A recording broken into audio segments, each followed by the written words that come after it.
शुरू करते हैं मेटल पार्ट 5। अब तक हमने cast iron, wrought iron, steel, इन सब के मैन्युफैक्चरिंग प्रोसेस की बात कर ली, इनके एलॉयज की बात कर ली। अब सवाल ये उठता है कि एलॉइंग करी क्यों जाती है। ये समझना बहुत मुश्किल नहीं है, बहुत आसान है। आप लोगों ने इस बात को देखा होगा कि लोहे को गर्म करने के बाद उस पर चोट मारते हैं तो वो फैलने लगता है, मतलब वो सॉफ्ट हो गया, उसकी स्टिफनेस कम हो गई, मेलेबिलिटी के गुण ज्यादा आ गए। हम उसको गर्म करके इसलिए पीटते हैं ताकि उसको आसानी से पीटा जा सके, वो टूटे ना, फटे ना, तो हम उसको गर्म करके पीटते हैं। लेकिन सोचो अगर मशीन टूल, जो लेथ मशीन पे टूल लग रहा है, जब वो मशीनिंग करनी शुरू करता है तो वहां पर टेम्परेचर बहुत ज्यादा हो जाता है, बहुत ज्यादा हो जाता है। उस तापमान पर कटिंग टिप अगर वो जल्दी जल्दी घिसने लगेगी तो कटिंग टूल कहाँ रहा वो? अगर गर्म होने के बाद वो सॉफ्ट हो गया तो कैसे काम करेगा? इसलिए हमें कुछ ऐसे एलिमेंट्स की उसमें मिश्रण करना पड़ता है जिनको हम एलॉइंग एलिमेंट्स कहते हैं, कि वो उनमें वो यांत्रिक गुण बढ़ा दे जिस काम के लिए वो आइटम बनाया गया है। मान लीजिए बेयरिंग है, बेयरिंग को आप बहुत हाई, जब वो स्पीड पे चलेगा और बहुत घंटों तक चलता रहेगा, गर्म नहीं हो जाएगा? अगर गर्म हो जाएगा तो फैलना शुरू नहीं हो जाएगा? फैलना शुरू हो जाएगा तो बेयरिंग काम करना बंद नहीं कर देगा। तो हम बेयरिंग बनाते हुए ऐसे एलिमेंट की उसमें एलॉइंग करते हैं ताकि वो उच्च तापमान पर भी अपने साइज को ना बदले। ये वजह होती है हमारी एलॉइंग करनी। आज बात करेंगे नॉन फेरस मेटल्स की, एलोह धातु की, वो धातु जो लोहे से अलग हैं, जिनमें लोहा विद्यमान नहीं है। उनमें से 3 धातु ऐसे हैं जो हमारे लिए आज फोकस रहेगा, और बाकी जितने भी धातु हैं उनका उपयोग करते हैं एलॉइंग एलिमेंट के तौर पे। हम उनसे डायरेक्ट कोई इक्विपमेंट नहीं बनाते, लेकिन हम उनको एलॉइंग के लिए प्रयोग करते हैं। पर 3 नॉन फेरस मेटल्स ऐसे हैं जिनका इंडस्ट्री में बहुत यूज होता है। उनमें से सबसे पहले आता है कॉपर। कॉपर है, पहले उसके भौतिक गुणों को मैं आपको दोबारा याद दिलवा दूं। रेडिश कलर का होता है, इसका जो मेल्टिंग पॉइंट है वो 1080 डिग्री सेंटीग्रेड के करीब होता है, आयरन से कम होता है। आयरन का होता है 1200 से 1450 डिग्री सेंटीग्रेड, और इसका जो घनत्व है वो होता है 8920 किलोग्राम प्रति मीटर क्यूब, और ये आयरन से भारी होता है। उतना ही टुकड़ा आप आयरन करें, उतना ही टुकड़ा आप कॉपर करें तो कॉपर भारी होगा आयरन से। आयरन की है 7850 किलोग्राम प्रति मीटर क्यूब। अब इनका इस्तेमाल हमें इंडस्ट्री में करना है। वो कौन से गुण हैं जो इनको हमारे लिए इंडस्ट्री के लिए कुछ स्पेशल बना देते हैं? ये बहुत अच्छा कंडक्टर है इलेक्ट्रिसिटी और हीट का। इसमें से ऊष्मा और विद्युत का प्रभाव बहुत आसानी से हो जाता है, रेजिस्टेंस बहुत कम है। तो इसलिए बहुत सारे इलेक्ट्रिकल इक्विपमेंट्स जैसे कि वाइंडिंग, केबल्स, वायर्स हम कॉपर के बनाते हैं, और बहुत सारे हीटिंग इक्विपमेंट्स हम कॉपर के बनाते हैं। अब बात कर लेते हैं इसके कुछ एलॉयज की।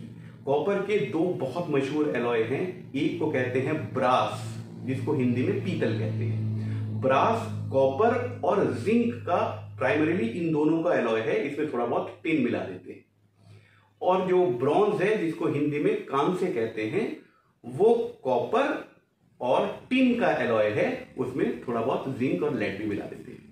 ये कॉपर के 2 बहुत मेन एलॉयज हैं, और इनका प्रयोग पीतल का और ब्रॉन्ज का हम इंडस्ट्री में बहुत करते हैं। बॉयलर की ट्यूब्स बना लेते हैं, कुछ हीटिंग मटेरियल बना लेते हैं, तो इनका इंडस्ट्री में काफी यूज होता है। अब जो दूसरा एलिमेंट हमारे लिए फोकस का है वो है एल्युमिनियम। एल्युमिनियम के कुछ भौतिक गुणों की बात कर लेते हैं। एल्युमिनियम सिल्वर व्हाइट कलर का होता है, आप सब जानते हैं। एल्युमिनियम का मेल्टिंग पॉइंट होता है 660 डिग्री सेंटीग्रेड। 660 डिग्री सेंटीग्रेड पे आप उसको गर्म करेंगे तो पिघल जाएगा। और इसका जो घनत्व होता है वो होता है 2690 किलोग्राम प्रति मीटर क्यूब, लगभग इतना होता है। तो लोहे से बहुत हल्का है। तो इसके वो कौन से गुण हैं जो इसको इंडस्ट्री में उपयोगी बनाते हैं? पहली बात, ये बहुत मेल्लेबल है, शीट बन सकती है, डक्टाइल है, तार बन सकते हैं, और ये बहुत लाइट है। इसका अगर वेट और स्ट्रेंथ का रेशियो देखें तो बहुत अच्छा होता है। तो हम एल्युमिनियम का प्रयोग करते हैं इलेक्ट्रिकल इक्विपमेंट्स में, वाइंडिंग के लिए, केबल बनाने के लिए, क्योंकि ये good conductor of heat and electricity है। लाइट होने की वजह से कवर, हुड और आपके एरोप्लेन के पार्ट्स बनाने में हम इसका प्रयोग करते हैं। हम एल्युमिनियम के भी एलॉयज बनाते हैं, उसकी टफनेस, हाई टेम्परेचर पे वो अपनी टफनेस को बरकरार रखे, उसमें स्ट्रेंथ बढ़ाने के लिए, और उनको हम एयरप्लेन के इंजन में भी प्रयोग करते हैं। एयरप्लेन के इंजन में एल्युमिनियम के एलॉय का हम प्रयोग करते हैं। हालांकि इंजन बहुत गर्म होता है, अगर आम एल्युमिनियम आप लेंगे तो लोग उसमें एलॉइंग करनी पड़ती है, तब जाके वो उस उपयोग के बराबर हो जाता है। एक और बहुत मशहूर एल्युमिनियम का एलॉय है, उसको कहते हैं एलनिको। एल से एल्युमिनियम, Ni से निकल और Co से कोबाल्ट, एलनिको। और इस एलॉय का हम प्रयोग करते हैं मैग्नेट बनाने के लिए, परमानेंट मैग्नेट बनाने के लिए। अब तीसरा जो एलिमेंट हमारे लिए इंडस्ट्रियल पॉइंट ऑफ व्यू से बहुत ज्यादा इंपॉर्टेंट है, वो है लेड। शीशा उसको हिंदी में कहते हैं। लेड क्यों है? क्योंकि रेडिएशन का और एसिड वाले असर का उस पर कोई असर नहीं होता। रेडिएशन मतलब जो न्यूक्लियर रेडिएशन होता है, लेड उसको एब्जॉर्ब कर लेता है, अपने से बाहर नहीं जाने देता। दूसरा फायदा ये है कि ये एसिड का इस पे, सल्फ्यूरिक एसिड और नाइट्रिक एसिड का इस पे असर नहीं होता। तो लेड को हम लाइनिंग के तौर पे इस्तेमाल करते हैं। मान लीजिए हम लोहे का कोई ऐसा वेसल बनाए जिसमें एसिड आना हो या एसिड को स्टोर करना हो, तो वो तो गल जाएगा, वो तो कोरोड हो जाएगा। तो हम क्या करते हैं, उसके अंदर हम लेड की लाइनिंग कर देते हैं। खाली लेड का इसलिए नहीं बनाते क्योंकि लेड बहुत सॉफ्ट होता है, वो आयरन से भारी होता है, लेकिन सॉफ्ट ऐसा होता है कि आप 5 mm की लेड की चादर को हाथ से मोड़ सकते हैं। ये बहुत सॉफ्ट होने की वजह से हम इसको सीलिंग के काम में लाते हैं। आपने मीटर में एक तार देखा होगा, जिसको तार को हम प्लास से ऐसे मोड़ देते हैं, जो बिजली वाले आते हैं, और वो तार को, मीटर को एक सील कर देते हैं, उसके बाद एक लॉक लगा देते हैं, उस पर सील लगाते हैं। वो सब लेड की बनी होती है। और लेड का प्रयोग सीलिंग के लिए भी किया जाता है। कहीं इसको गर्म करके, इसका मेल्टिंग पॉइंट भी बहुत कम होता है, गर्म करके अगर हमें सील करना होता है किसी चीज को, तो हम लेड को सीलिंग के तौर पे भी प्रयोग करते हैं। अब इसके एलॉय की बात कर लेते हैं। इसका जो सबसे मशहूर एलॉय है, जो सबसे महत्वपूर्ण और सबसे पॉपुलर एलॉय है, उसको हम कहते हैं बेविट मेटल। बेरिंग बनते हैं इससे। ये बहुत हार्ड होता है और उच्च तापमान पे अपनी शेप और स्ट्रेंथ खोता नहीं है। और इसमें लेड के अलावा टिन होगा, एंटीमनी होगी, कॉपर होगा और आयरन भी होगा। तो ये 3 महत्वपूर्ण हमारे पास नॉन फेरस मेटल्स हैं, जिनका हम इंडस्ट्रियल पॉइंट ऑफ व्यू से इनका अध्ययन करना हमारे लिए जरूरी हो जाता है। अब बात कर लेते हैं बाकी सारे मेटल्स की, जिनका प्रयोग मुख्यतः हम एलॉइंग एलिमेंट्स के तौर पर करते हैं। उसमें पहला मेटल है जिंक। जिंक की विशेषता क्या है? ये कोरोजन रेजिस्टेंट है। हम इसको पेंट में इस्तेमाल करते हैं, और सबसे इसका जो मशहूर आपने उपयोग सुना होगा, उसको हम गैल्वेनाइजेशन कहते हैं। आयरन की पतली पतली शीटों में जो हम ऊपर कोरुगेटेड शीटें लगाते हैं, वो आपने देखा होगा, थोड़ा सिल्वर कलर की होती है। उनके ऊपर जिंक की एक प्लेटिंग की जाती है। गैल्वेनाइजेशन एक प्रोसेस है, उससे हम आयरन शीट के ऊपर जिंक की एक परत चढ़ा देते हैं, उसको हम गैल्वेनाइजेशन कहते हैं। ये गैल्वेनाइजेशन इसलिए की जाती है क्योंकि उतनी पतली लोहे की चादर अगर हम लगा देंगे ऊपर, तो वो तो एक सीजन में ही गल जाएगी, कोरोजन हो जाएगा, रस्ट हो जाएगा उसमें। लेकिन गैल्वेनाइजिंग करने के बाद वो कई साल तक खराब नहीं होती है। अगला जो एलॉइंग एलिमेंट जो बहुत इंपॉर्टेंट है, वो है टिन। वो भी कोरोजन रेजिस्टेंट होता है। और टिन की सबसे एक महत्वपूर्ण गुण है उसका मेल्टिंग पॉइंट बहुत कम है, 250 डिग्री सेंटीग्रेड के आसपास वो पिघल जाता है। इसलिए हम उसको जब सोल्डर बनाते हैं तो हम टिन की एलॉइंग करते हैं। इसके अलावा कोरोजन रेजिस्टेंट होने की वजह से हम कलई, जिसको हम कहते हैं, वो स्टील के ऊपर जो एक कवर चढ़ाते हैं ताकि उसको वातावरण के प्रभाव से बचा सकें, वो भी हम टिन से करते हैं। अगला जो एलॉइंग एलिमेंट है वो है निकल। निकल भी हार्ड है और कोरोजन रेजिस्टेंट है, रस्ट रेजिस्टेंट बना देता है। अगर हम इसको आयरन में एलॉइंग करते हैं तो वो आयरन को हार्ड कर देगा और उसमें जंग नहीं लगने देगा। और सबसे इसका जो महत्वपूर्ण गुण है वो ये है कि हाई टेम्परेचर पे भी ये अपना आकार नहीं बदलता, यानी कि इसका हीट कोफिशिएंट ऑफ एक्सपेंशन बहुत कम है। इस वजह से सूक्ष्म मापी यंत्र जो प्रिसीजन मेजरिंग इक्विपमेंट होते हैं, जैसे वर्नियर कैलिपर, स्क्रू, माइक्रोमीटर, हम वो इनवार स्टील का बनाते हैं जिसमें निकल की एलॉइंग की जाती है। वो इसलिए क्योंकि अगर गर्मी में वो थोड़ा सा फैला और सर्दी में थोड़ा सिकुड़ा तो हमारे साइज गलत हो सकते हैं। वो बहुत माइक्रोन में नापने वाली चीजें हैं माइक्रोमीटर, और वर्नियर कैलिपर भी उसका लीस्ट काउंट 0.02 मिलीमीटर होता है। ये आप सब लोगों को पता होगा, नहीं पता तो फिटर की क्लास 14 तारीख से शुरू हो रही है, आपको पता चल जाएगा। अब अगले एलिमेंट की बात करते हैं, वो है क्रोमियम। जिसमें भी वो एलॉइंग की जाएगी तो क्रोमियम उसमें हार्डनेस के गुण उत्पन्न करेगा, हार्डनेस और जंग रोधी। हार्डनेस तो टंगस्टन भी करता है, हार्डनेस तो निकल भी करता है, लेकिन इसका मुख्य गुण है जंग रोधी, मतलब वो जंग नहीं लगने देगा। ये बहुत अच्छा रस्ट और कोरोजन का रेजिस्टेंट बना देता है उस मेटल को जिसमें इसकी एलॉइंग की गई है।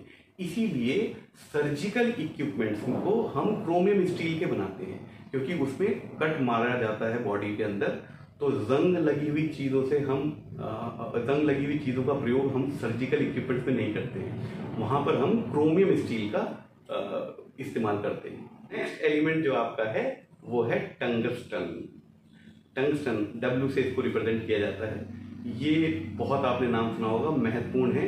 ये भी हार्डनेस बहुत बढ़ा देता है, इसका मेल्टिंग पॉइंट बहुत ज़्यादा होता है, लगभग 3500 डिग्री सेंटीग्रेड के आसपास होना चाहिए इसका मेल्टिंग पॉइंट। तो हाई टेम्परेचर पे भी ये टफनेस, अपनी स्ट्रेंथ नहीं खोएगा, ये मेल्ट नहीं होगा। इसलिए बल्ब्स के फिलामेंट हम टंगस्टन के बनाते हैं, क्योंकि बहुत उच्च तापमान पे ये मेल्ट नहीं होना चाहिए और इसकी जो स्ट्रेंथ है वो बरकरार रहनी चाहिए। तो टंगस्टन को हम बहुत एलॉइंग के तौर पे इस्तेमाल करते हैं। हाई स्पीड स्टील में टंगस्टन का हम प्रयोग करते हैं। तो टंगस्टन को हम वहां पर एलॉइंग करते हैं जिस इक्विपमेंट को हमें हाई टेम्परेचर पे उसकी हार्डनेस और उसकी स्ट्रेंथ को हमें बरकरार रखना है। तो अब बात कर लेते हैं कोबाल्ट। कोबाल्ट हाई तापमान पर अपनी वियर रेजिस्टेंट बना देता है उसके मेटल को जिसमें उसकी एलॉइंग की गई है, मतलब वो उसको घिसाव रोधी बना देता है, घिसता नहीं है। इसलिए इसको कटिंग टूल में, बॉल बेयरिंग में प्रयोग किया जाता है। इसके अलावा कोबाल्ट में मैग्नेटिक गुण होते हैं, तो परमानेंट मैग्नेट बनाने में भी कोबाल्ट का प्रयोग किया जाता है। अब आखिरी एक एलिमेंट जो महत्वपूर्ण रह गया, वैसे तो और भी बहुत सारे हैं लेकिन मैं सिर्फ उन चीज़ों को आपको बताता हूं जो बहुत महत्वपूर्ण है और काफ़ी यूज होती है, वो है molybdenum. Molybdenum high speed tool में इस्तेमाल होता है। हाई स्पीड टूल में जो मशीनों पे टूल्स इस्तेमाल होते हैं, एक तो हैंड टूल होते हैं, एक हाई स्पीड टूल होते हैं। तो हाई स्पीड टूल में मॉलिब्डेनम को इसलिए प्रयोग किया जाता है क्योंकि वो उच्च तापमान पे हार्ड बनाए रखता है। आपके दिमाग में ये सवाल उठना चाहिए कि किसकी कितनी एलॉइंग कर दें, भाई कितनी परसेंट चीज़ें डाल दें। आपने परसेंटेज तो जो मैंने बताई है वो एक स्टैंडर्ड परसेंटेज है, हम इनको वेरी कर सकते हैं। अलग अलग किताबों में आपको अलग अलग परसेंटेज मिल सकती है, पर ऐसा क्यों है कि सिलिकॉन की परसेंटेज हम कभी भी 10% से ज़्यादा सिलिकॉन की एलॉइंग नहीं करेंगे। ये रिसर्च मेटलर्जिकल रिसर्च से पता चला। हमने हर एलिमेंट में अलग अलग तरीके की एलॉइंग करके देखी होगी और देखा होगा कि इसके वो गुण कितने इंप्रूव होते हैं, क्योंकि किसी भी चीज को अगर आप ज्यादा एलॉइंग करेंगे तो उसके क्यों नहीं करते हम अपने मन से और ज्यादा बढ़ा दो और हार्डनेस बढ़ जाएगी, ऐसा क्यों नहीं करते। एक तो वो चीज महंगी हो जाएगी क्योंकि ये एलॉइंग एलिमेंट्स बहुत महंगे हैं, लोहा बहुत सस्ता है, बाकी सारे एलिमेंट्स बहुत महंगे हैं। और दूसरा, हम एक गुण को बढ़ाएंगे तो दूसरा गुण खराब हो सकता है, तो हम सिर्फ उतनी ही एलॉइंग करते हैं जो एक गुणों का सेट है।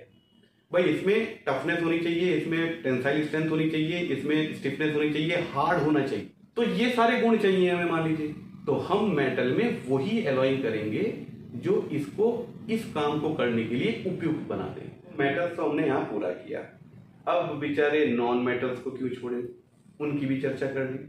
नॉन मेटल्स में पॉलीमर्स आते हैं, वुड आता है, रबर आती है, इस तरीके की चीज़ें। रबर आप जानते हैं वो insulator of heat and electricity होता है, इसलिए उसको इंसुलेटर के तौर पे काम करते हैं। केबल्स के ऊपर की सीटिंग वो रबड़ की होती है, वायर्स की भी सीटिंग रबड़ की होती है। जहाँ पर भी हमें इंसुलेशन चाहिए होता है वहाँ हम रबड़ को इस्तेमाल करते हैं। सीलिंग के लिए भी इस्तेमाल करते हैं, जैसे वॉल की सीट होती है सीलिंग, वहाँ पर भी हम रबड़ को इस्तेमाल करते हैं।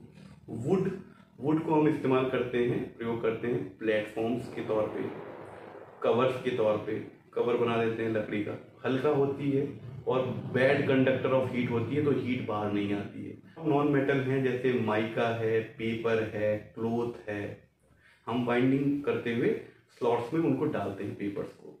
अलग अलग क्लास के पेपर्स होते हैं लोग। उसके अलावा कॉटन है, माइका है, एबोनाइट है, ये सारे के सारे बैड कंडक्टर ऑफ इलेक्ट्रिसिटी हैं और इंडस्ट्री में इनका प्रयोग इसलिए ही किया जाता है कि ताकि हम कोई टच करें उसको, केबल को, चलती हुई लाइव वायर को, तो हमें झटका ना लगे। ये इंसुलेटर का काम करते हैं और ये अधिकतर नॉन मेटल्स होते हैं। पॉलीमर्स होते हैं, सिरेमिक्स हो सकते हैं, ये हैं आपके नॉन मेटल। तो जुड़े रहें इस चैनल के साथ। अगली वीडियो तक अपना ध्यान रखें, खुश रहें, स्वस्थ रहें।